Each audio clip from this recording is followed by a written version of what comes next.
Good morning and happy Friday. I hope you are as excited as I am for our last Berenstain Bears story of the week. This one is one of my kids' favorites. It's called The Berenstain Bears and the Messy Room.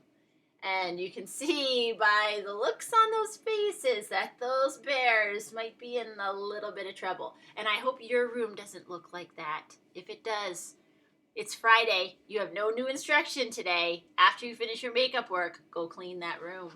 Do your mom and dad a favor. All right, Berenstain Bears and the Messy Room. When small bears forget to pick up, store, and stash, some of their favorite things end up in the trash. Uh-oh, that doesn't sound great. There they are. You'll see some of these stickers throughout. My daughter went through a phase where she liked to stick the stickers in the book. So that's why they're there. All right. From the outside, the bear's treehouse, which stood beside a sunny dirt road deep in bear country, looked very neat and well kept. The flower beds sparkled with red, yellow, and blue tulips. The woodwork was freshly painted and in good repair. The grass was cut and the vegetable patch was properly weeded. Even the bird's nest that perched on some of the treehouse branches was well trimmed.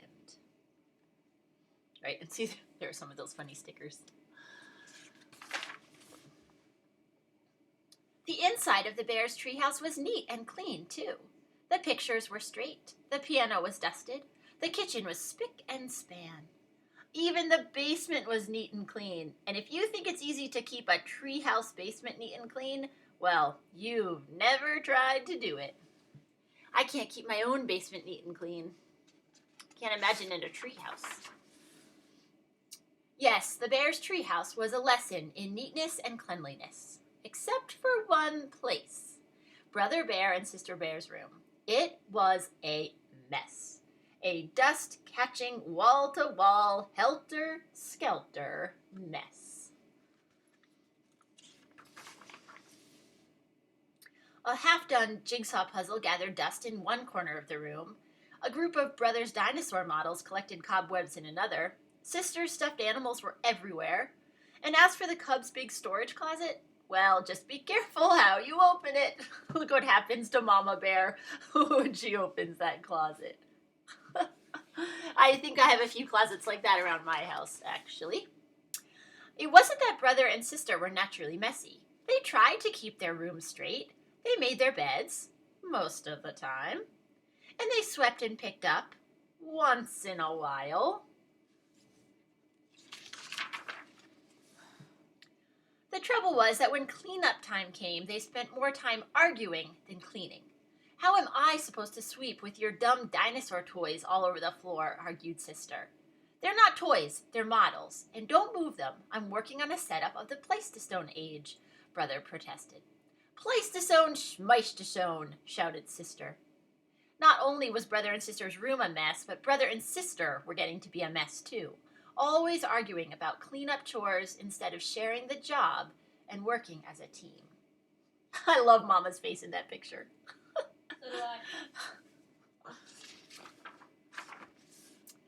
What usually happened was that while the cubs argued about whose turn it was to do what, Mama took the broom and did the sweeping herself. And she often did the picking up, too. That was the worst part, the picking up.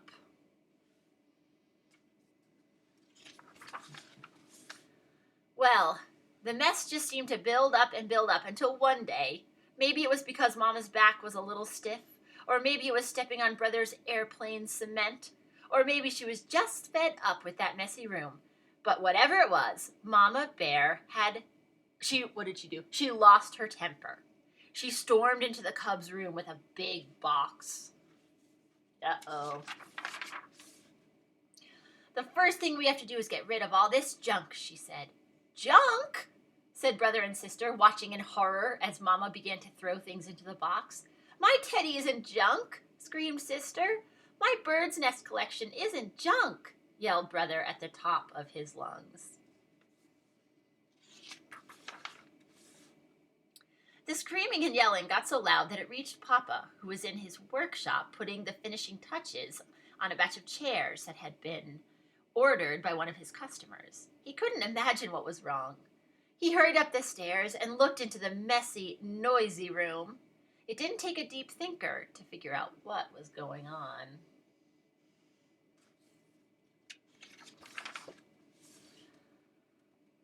Quiet! Papa got Mama and the cubs' attention and called a family meeting right then and there. Now, the mess has really built up in this room, he said. In fact, it's the worst case of messy buildup I've ever seen.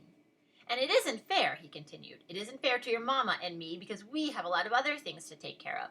And it isn't fair to you because you really can't have fun or relax in a room that's such a terrible mess.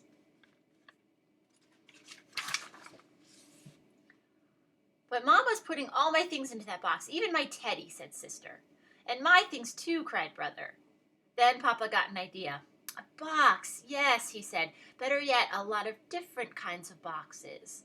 A big toy box for your large toys. I can make one for you in my shop.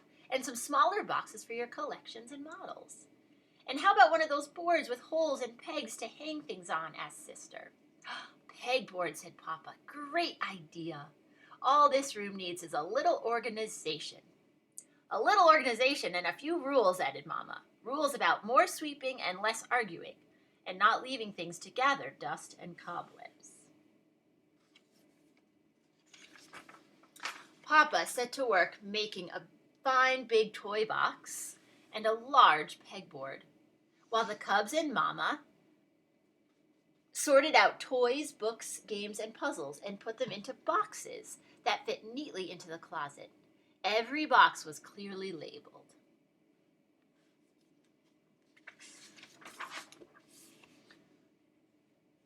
Some of the cubs' things did end up in Mama's big throwaway box. Not Sister's teddy, of course, but some of Brother's bird's nests, the crumbling, falling apart ones. It was a very big job cleaning up all that messy buildup, but after a lot of straightening up and putting away, the job was finally finished. Wow, said Brother, that was quite a job, but it was worth it. It looks like a whole new room, said Sister. The cubs were right. What a difference. Look at that. And Papa had been right, too. It was so much more enjoyable to live in a neat, clean, well-organized room, and so much more relaxing.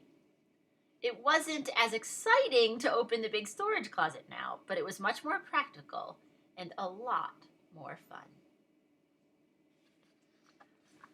And that's it for Berenstain Bears week. Really fun.